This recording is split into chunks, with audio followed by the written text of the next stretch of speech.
दिल्ली में हुए छात्र हादसे के बाद पूरे देश में छात्रों को लेकर चल रहे तमाम प्राइवेट इंस्टीट्यूट्स में अब हड़कंप मचा है।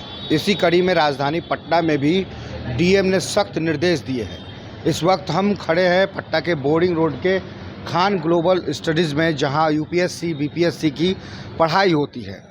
यहां पर भी दरअसल एक ही रास्ता है जहां से जाने का है और छात्र सैकड़ों की तादाद में आते हैं। सुरक्षा के लगभग सभी मानक यहां पे पूरे किए गए हैं, लेकिन चूंकि दरवाज़ा एक ही है, इसलिए यह सबसे बड़ी चिंता का विषय है कि अगर कोई हादसा होता है तो ऐसे में आने और जाने में भगदड़ मच सकती है और कोई बड़ा हादसा हो सकता है। दिल्ली में बेसमेंट के दौरान जो पानी बढ़ गया, वहाँ 3 छात्रों की मौत हो गई थी।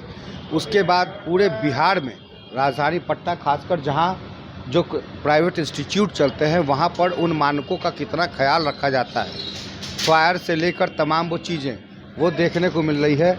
और आज बच्चे यहाँ लौट रहे हैं। हालांकि सूचना पट पर कोई भी ऐसी सूचना या नोटिस नहीं साटी गई है के आधार पर ये कहा जा सके कि आखिर ये कोचिंग आज बंद क्यों है।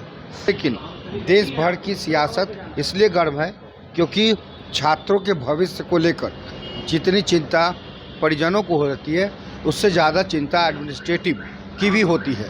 और ऐसे में अब तक कान में तेल डालकर सो रहे प्रशासन की नींद दिल्ली हादसे के बाद टूटी है। देखना होगा कि कुकुरमुत्ते की तरह चल रहे राजधानी पटना में हजारों ऐसे इंस्टीट्यूशन हैं जहां पर ना तो किसी मानकों का ख्याल रखा जाता है, बस सिर्फ होर्डिंग और बैनर लगाकर पूरे बिहार के लगभग मेडिकल रिप्रेजेंटेटिव के तर्ज पर वहां से बच्चों को लाया जाता है।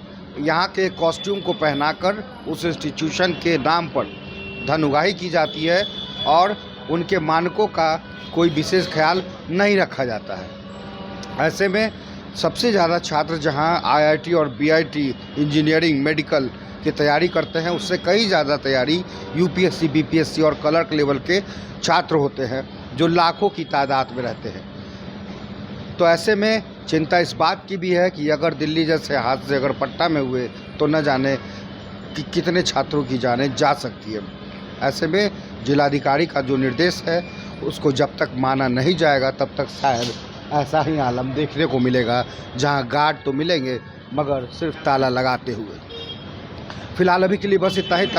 तमाम अपडेट्स के लिए बने रहिए NBC 24 के साथ।